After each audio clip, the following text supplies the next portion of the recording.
Most women live inside invisible walls, not because they are too weak to break them, but because they have been taught to believe those walls are unshakable. They wake up each day walking the same path, following the same patterns, trapped in a cycle of duty, expectation, and fear. But what would you think if I told you that this normal life, this ordinary existence, is often the very thing keeping you from the promise planted deep inside your soul? What if the cage you've mistaken for safety is the very thing suffocating your purpose? There is a woman who feels it. She can sense the weight of something greater pressing against her ribs, whispering through her bones. On the surface, she may look composed, dutiful, even successful. Yet in the quiet hours when no one is watching, she feels the ache of a destiny unlived. It is not because she lacks faith, intelligence, or beauty, but because she has been lulled into believing that normal is noble and comfort is sacred. And so she waits. But the promise of God does not flourish in still water. It grows in the storm.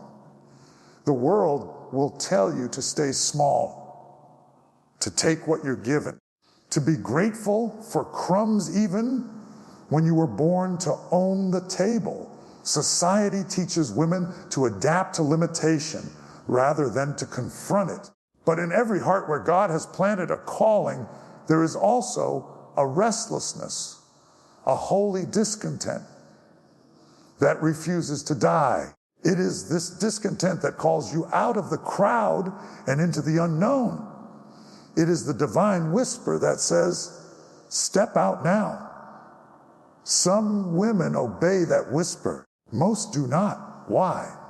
Because stepping out means walking into uncertainty, and the ego despises uncertainty. The ego clings to control, reputation, and approval. It fears being judged, abandoned, or misunderstood. But the soul was never designed to live behind locked doors. The soul longs for freedom, for movement, for risk, because risk is where faith is proven. Risk is where you stop relying on the safety net of human validation and begin walking on the invisible bridge God lays beneath your feet. Look closely at the patterns of your own life. How many decisions were shaped by fear of loss rather than desire for growth? How many times have you silenced your own voice to protect someone else's comfort?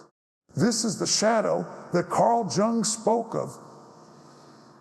The repressed parts of your being, the unclaimed power, buried beneath years of conditioning.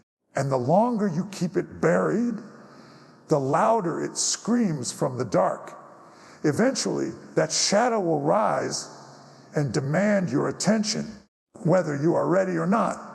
To step out of the normal is to confront the shadow head on. It means seeing every excuse for what it really is, a mask for fear. It means stripping away the false self, the persona you wear to be accepted, and standing naked in the truth of who you are. This is why so few women dare to walk this path, because it is not just about changing your environment. It is about changing you. Have you ever wondered why certain doors never opened, no matter how hard you prayed?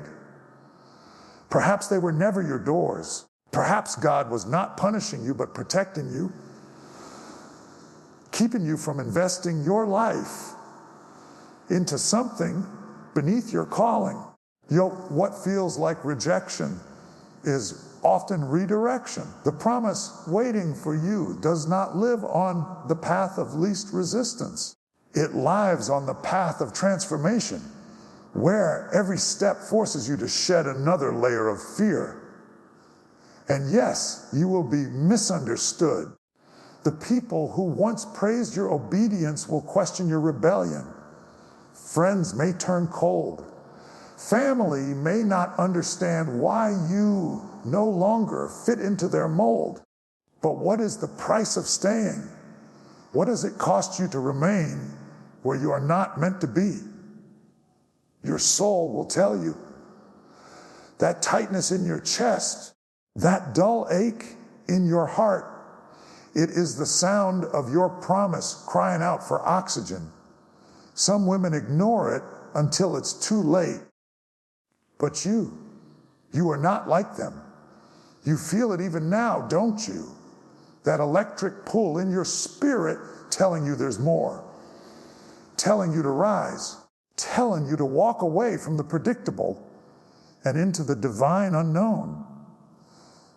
This is not about recklessness. It is about faith forged in fire.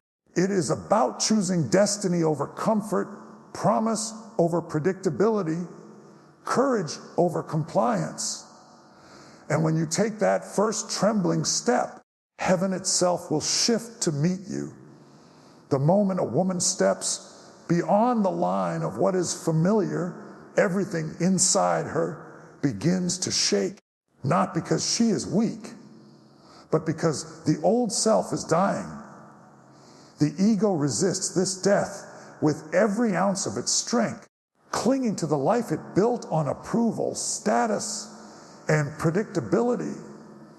It whispers that you are being foolish, that you are ungrateful, that you are risking too much. But what the ego calls foolish, the soul calls faith. And faith is always born in discomfort. Jung understood this tension well, the battle between the false self and the true self, between the persona you show to the world and the raw, unpolished woman God created you to be. The persona thrives in normal, in living by other people's rules, in protecting the image of a good daughter, good wife, good friend. But the true self cannot breathe in that mask. It is forged in the wilderness where approval is stripped away and you are forced to meet the woman you really are. Most women never meet her. They live and die behind their masks, keeping the peace, bowing to the expectations of others, afraid to stir the waters. They settle for love that shrinks them, jobs that numb them, friendships that drain them, all in the name of being realistic. But you were not born for realism.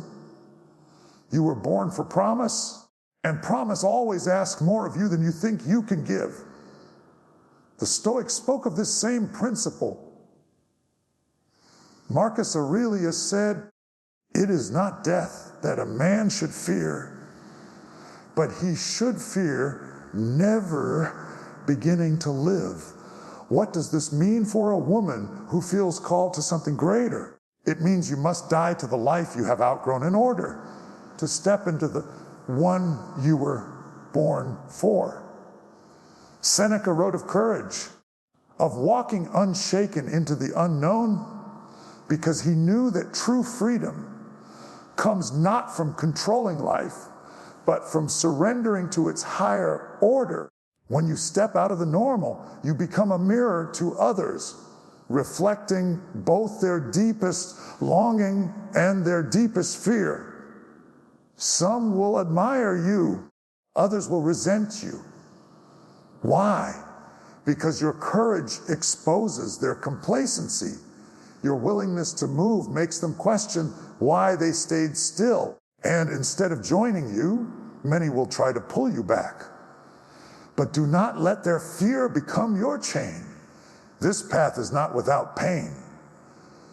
It requires sacrifice. You may lose relationships that once felt unshakable. You may lose the comfort of certainty, the predictability of routine.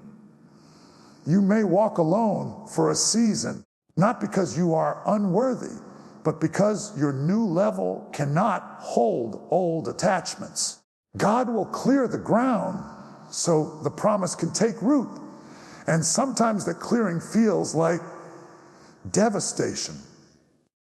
But what is really happening is transformation. The woman who dares to step out of the normal is stripped of her illusions. She learns to stop begging for doors to open and starts building her own. She stops searching for validation in human hands and finds her worth anchored in the divine. She becomes unshaken, not because the path is easy, but because she discovers that her strength was never meant to come from the path. It comes from within. Have you noticed how life tests you right after you make a bold decision? The moment you choose growth, everything you once depended on seems to collapse. It is not coincidence. It is initiation. God will not let you carry old habits, old fears, and old attachments into your new season. The normal has to die before the promise can live. You can feel this, can't you? That faint trembling inside that is not fear, but awakening. That pulse in your chest when you think of walking away from the life that no longer fits. It is your soul knocking, reminding you that you were born for more than survival. You were born for promise, not the promise of easy days, but the promise of meaning, of power, of becoming the woman who no longer bows to anything less than her divine calling. So walk, even if your legs shake, even if the crowd whispers, even if no one claps. Walk, because every step forward tears another piece of the mask away and reveals the face of the woman God intended you to be. As she walks further from the familiar, something extraordinary begins to happen. The noise of the world grows quieter, and in its place, a deeper voice rises, the voice of God, the voice of her own soul. This voice does not flatter or coddle. It does not promise an easy road. Instead, it calls her to shed everything false, everything borrowed, everything small. It is the same voice the prophets heard in the wilderness, the same voice that stripped them of comfort to clothe them in power. Jung called this journey individuation, the process of becoming whole, of uniting the conscious and unconscious self. Most people never enter this path because it demands more than intellect, more than ambition. It demands surrender. It demands that you stop living for applause and start living for alignment. In this crucible, the woman learns that the promise of God is not a reward for obedience to social norms. It is the destiny written into her soul before she took her first breath. But destiny cannot coexist with denial. You cannot carry your old wounds, your hidden resentments, and your need to please into the land of promise. They must be burned away. This is why the path feels lonely, because every attachment that was rooted in fear must fall. The men who once pursued you because you were agreeable will vanish when you stop shrinking yourself to fit their comfort. The friends who loved your silence will withdraw when you begin to speak your truth. Even family will wonder why you no longer bow to the patterns that kept generations bound. Do you feel the weight of this truth? The old life dies screaming. It does not let go easily. The ego will bargain with you, telling you that compromise is wisdom. That dimming your light is humility. But humility is not hiding your gift. True humility is standing in your power and knowing it comes from something greater than you. This is the fire that forges a woman into steel. She learns to sit alone, to sit in silence, to face every unhealed wound without distraction. This is shadow work, confronting the parts of yourself you were taught to despise, integrating the pain, the anger, the hunger, until nothing can be used against you. A woman who has faced her own shadow cannot be manipulated by shame. She cannot be controlled by flattery or fear. And when she emerges from this inner battle, she carries herself differently. She no longer asks, will they like me? She asks, is this aligned with who I truly am? She no longer begs for doors to open. She becomes the door. She no longer searches for permission. She grants it to herself. But this transformation does not happen in one grand moment. It happens in 1,000 quiet choices. Choosing to say no when every cell in your body is afraid of rejection. Choosing to walk away from love that costs you your soul. Choosing to invest in your growth even when others call you selfish. Choosing to trust that what you lose will be replaced with something holy. The Stoics would tell you that external loss is irrelevant compared to internal freedom. Epictetus taught that no one can enslave a mind that has claimed its own power. This is where the spiritual and the psychological meet, where faith and self-knowledge weave together into unshakable strength. The woman who walks this path becomes untouchable, not because her life is free of storms, but because storms no longer terrify her. She has become the storm. Every step she takes into the unknown is met with resistance. But resistance is proof that she is no longer asleep. The old life does not crumble quietly. It throws obstacles, heartbreak, and betrayal at her feet. Yet each trial is not punishment, but preparation, shaping her into the vessel that can carry the weight of her calling. Do you see it now? The promise of God is not found in clinging to safety. It is found in releasing it. It is not discovered by asking for smaller battles, but by becoming strong enough to fight the ones appointed to you. And once you taste this kind of strength, once you breathe this rare air, you will never again settle for the chains of normal. As the woman continues her ascent, something inside her begins to crystallize. What once felt terrifying now feels inevitable. The unknown no longer looms as a threat, but beckons as a birthright. Her fear has not vanished. It has been transmuted. The trembling that once held her back has become fuel for her courage. And her courage is no longer loud or desperate.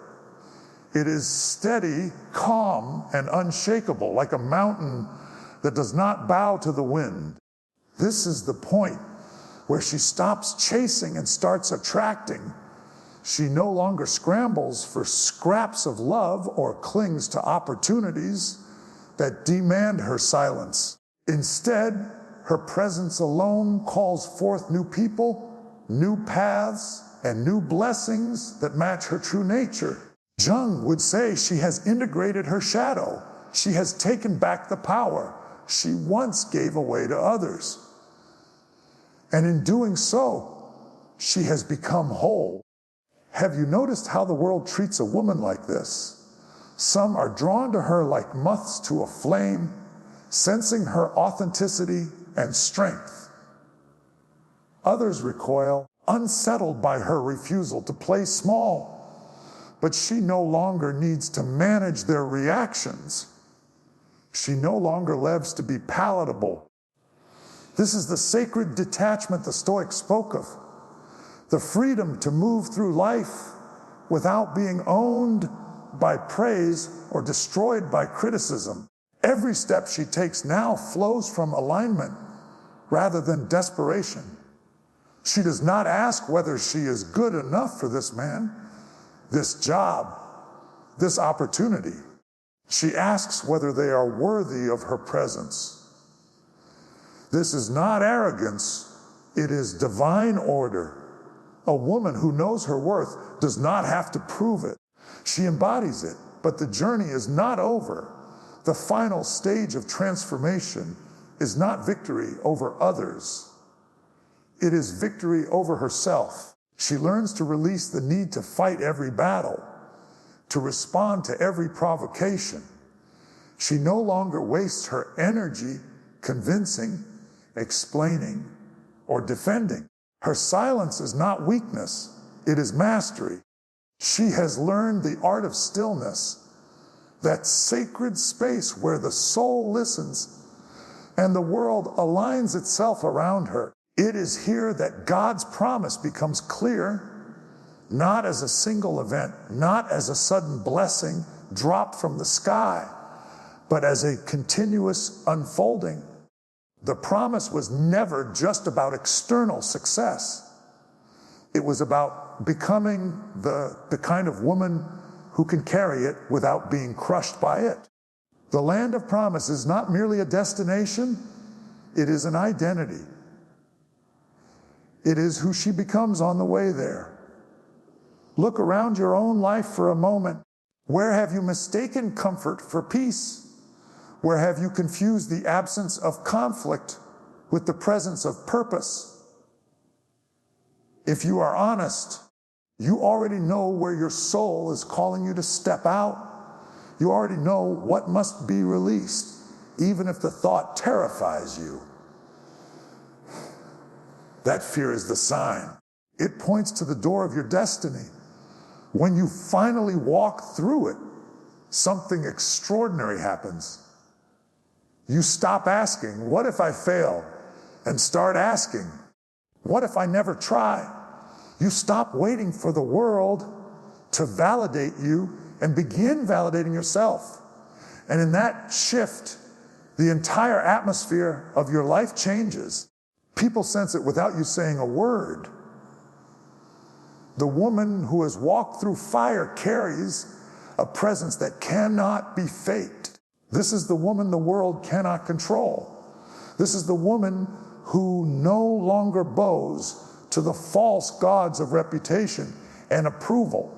This is the woman who, having stepped out of the normal, now stands firmly in the promise.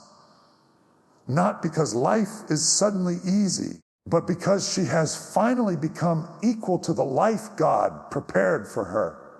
The final steps are not about effort. They are about allowing what is not meant for you to fall away, allowing what is truly yours to arrive without force, allowing yourself to rest in the knowledge that you are guided, protected, and worthy, not because of what you do, but because of who you are. The woman who knows her worth doesn't chase, she chooses.